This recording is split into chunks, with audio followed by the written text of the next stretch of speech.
Another thing that just hit me as we're talking is in this higher altitude, it feels like we're bringing that Hawaiian way of living. So we're seeing a lot of indoor, outdoor living. You know, it's something that we've been seeing for the last 5 years, but I'd like to capitalize on it and talk about it a little bit.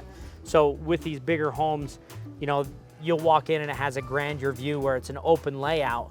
You walk in through the front and you're actually looking out the back, and that's your picture frame. And you're bringing it in. You're bringing it in. Yeah. So we're seeing a lot of these bigger door openings, something that, you know, clients are wanting a really open outdoor, indoor living. But with that said, back to structure, it's forcing us to put in moment frames, which increases the concrete size. And those moment frames are all out of steel. So we just had our steel guy here. Kevin was just here measuring steel for this back window.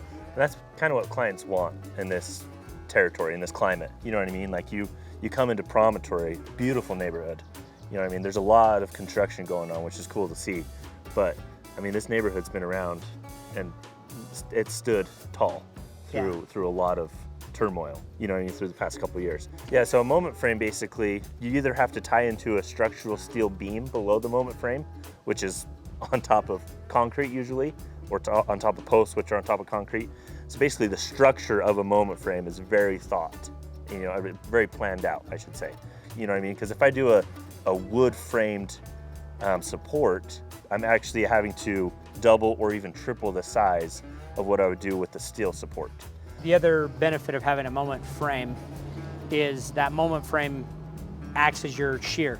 So you have to have certain shear in these homes that you're gaining with your sheathing.